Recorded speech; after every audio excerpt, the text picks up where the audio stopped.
Welcome back to Business Morning. This segment, we're looking at industrialization in Nigeria. Several issues around industrialization. After more than 57 years of independence, Nigeria is said to be far from industrialized, from an industrialized nation. The country remains an exporter of raw materials and commodities. Over 90% of these export earnings and 70% of government revenues are derived from crude oil exports, which we just finished analyzing a while ago. But then recently we had a new memorandum of understanding signed with China, signed with the United Kingdom, with the Prime Minister, Ms. Theresa May, visiting Nigeria and talking all of this, as well as another MOU with the German government. And that's reflected in the latest signing of MOU with Volkswagen, an automobile company. We've got the Director General of the Lagos Chamber of Commerce and Industry, Mr. Amuda Yusuf, joining us now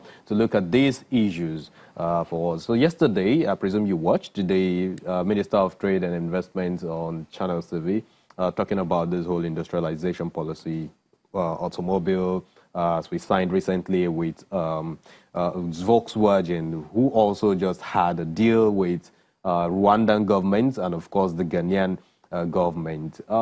Now you have the one for Nigeria.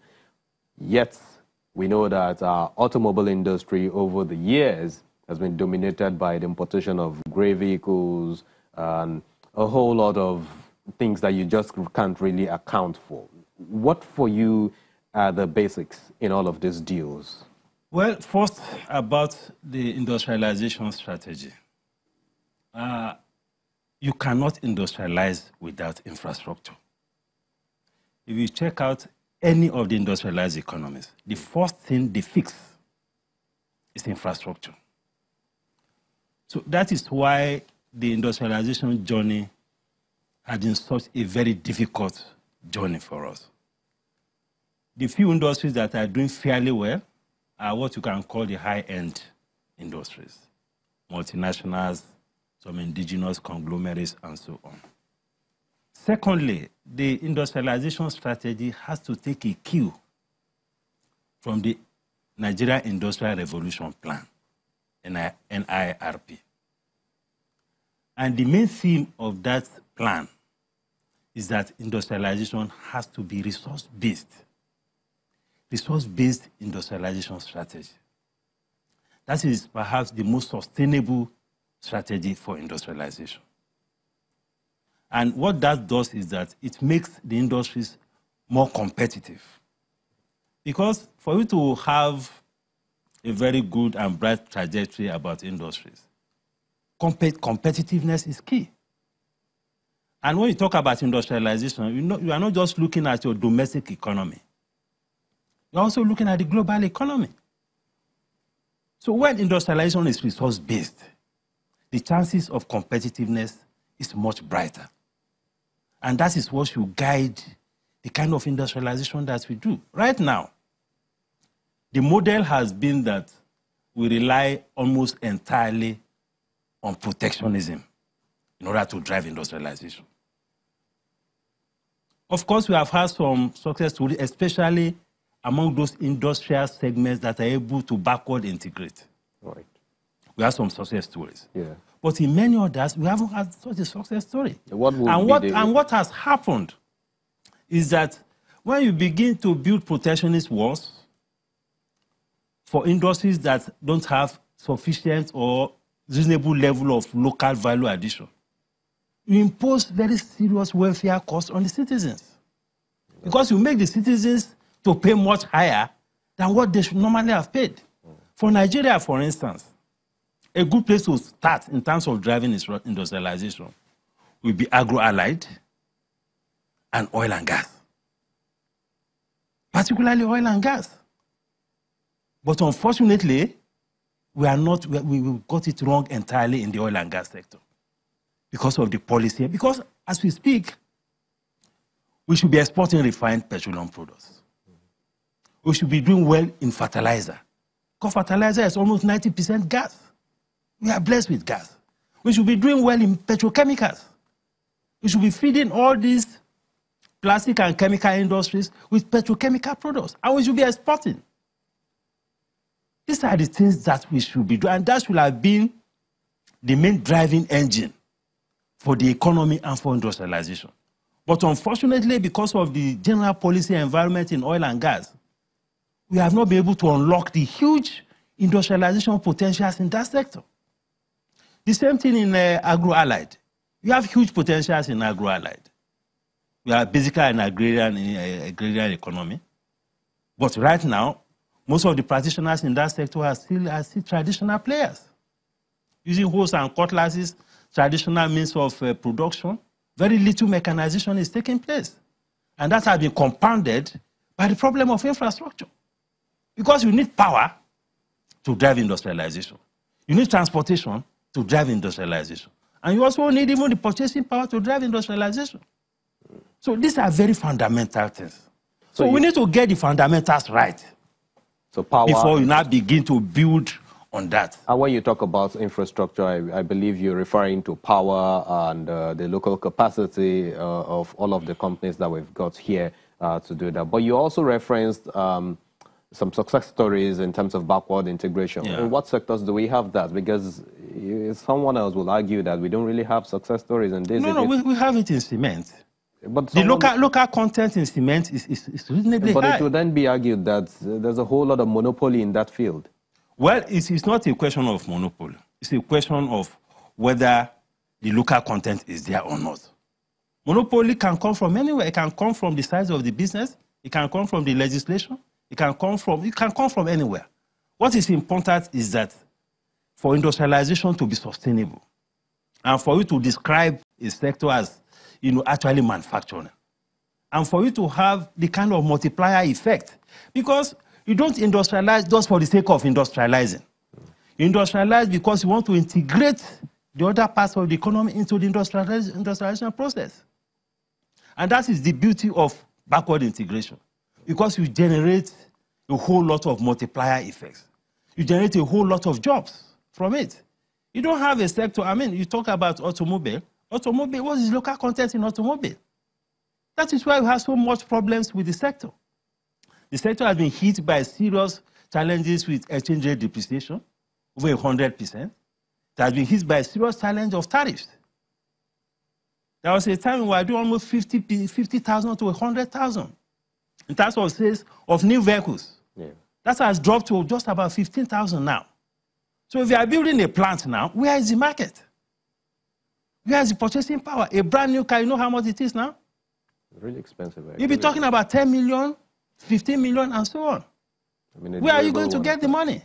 Absolutely. And this is something that is meant for the middle class. Can you go and take a bank loan to go and buy that? That would be crazy. That's even if you have access.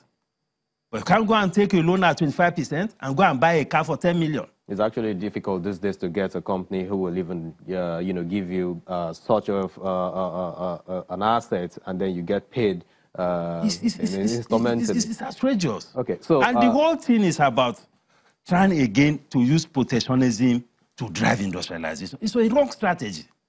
That's why we have to revisit this auto policy, because it has inflicted a lot of pains on the citizens because of the cost of vehicles, both commercial vehicles and private vehicles. So from the way you are sounding now, looks like you're really bearish on the deal we just signed with Volkswagen. No, you see, MOU is a statement of intent. So let's go to Bosin, who's waiting with a lot of questions on all of that for you. Bosin's waiting for you at the stock exchange. It's boiling with a whole lot of questions. Let's hear your questions, Bosin. Well, Temple, very interesting conversation about what we drive and the auto policy. But Muda Yusuf is putting that very nicely from the perspective of someone who sits on top of a chamber of commerce, the oldest and the largest in the country. But again, the Honorable Minister of Industry, Trade and Investment yesterday on Sunrise says that the industrialization policy agenda of the past administration was a good document. He said it was nice, but it's being looked into for implementation. Do you think this administration has had 3 years now and is now heading to the 4th year, and this industrialization policy, what part of it do you think is being implemented? And they talk about the creation of the economic zones across the country. Do you think that's the way to go? Are you encouraged by what this current administration is doing in terms of industrialization policy, implementing the previous policy document? Well, the industrialization policy is anchored on backward integration. That is to say, you focus on sectors in which you have huge, high local content. So that is why I will say that, well, in terms of what has been done in the area of agriculture, that is fine. But again, I must say that you cannot industrialize without infrastructure. I keep saying that. Because it's like building something on nothing. It's not sustainable. So we have to start from the fundamentals. We have to start from the basics. If you talk to those who are running manufacturing firms now, the cost of production is just too high. It's unbearable. You know what the cost of diesel is now? And now as oil prices are going up, the cost of diesel is going up. That will add to the cost of production. Of course, again, we have a whole lot of manufacturing firms that are also heavily import dependent. That's another major weakness in the manufacturing sector. And that is why it is important to begin the drive from areas in which you have the resources to drive it. The NIRP that you refer to, the Nigeria Industrial Revolution Plan, is anchored on resource-based industrialization.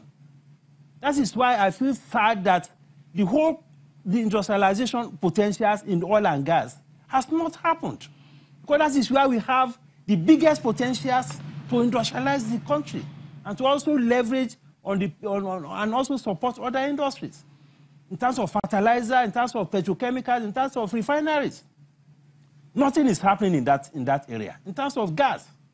So we need to focus more in the areas in which we have resources. And that is the only way we can have the kind of impact of industrialization on the economy. Because the impact lies on the multiplier effects on the economy. You don't just industrialize because you just want to put machineries in a factory. How many people are supplying products to the factory? What is the value chain? What is the involvement of Nigerians in the value chain? This is where the value of industrialization lies. So I'm not sure we have been able to get it right so far. Mr. Lawal, Mr. Yusuf, and I like that area you touch about the value chain. If you look at the value chain, even in agriculture, and even the vice president, some time ago, Professor Yemi Oshibajo says we haven't really done anything. We are not moving the needle when it comes to the value chain, even in agriculture. Right now, we're concentrating on the entry point, which is about the farming, then a few things at the export end of it. So the middle looks still with a big void, whether it is logistics, whether it is warehousing, and things like that. Why are we not investing in that value chain where the real agri-industrialization lies? And we're just interested in doing some cassava planting, some rice, and then some tomato. Then we move all the way to some exports. You see, in an economy, there's a role for government and there's a role for the private sector. If government does what it's supposed to do, it is easier to attract private capital into these areas. But if government fails to deliver on some critical things and makes it very difficult for investment to be sustainable, capital will not move to those areas. The value chain, just as you said, has been very difficult because of issues of logistics. Because if you get the products from the farms, somebody has to move it. That is transportation. You know what the cost of transportation is? The rail system is not working. Somebody has to process. You know what it is to process? That is industrialization. What is the cost of energy? You know, somebody has to package, somebody has to export. To export it, you know what is happening in the Apapa axis. And you know what exporters are suffering. So the government has a whole lot to do to create the room for the private sector to also take it up from there. Let's really hope that the government will take it up from there. And we do hope they're listening at the moment because your voice represents that of the business community to a large extent. Thank you very much, Mr. Muda Yusuf, for your thoughts. Thanks for this analysis. We really appreciate it. And we really do hope to have you again. Thank you very much. Thank you. After the break, we'll go back to the Nigerian Stock Exchange to find out what's going on. Are we dipping or we are looking upwards today?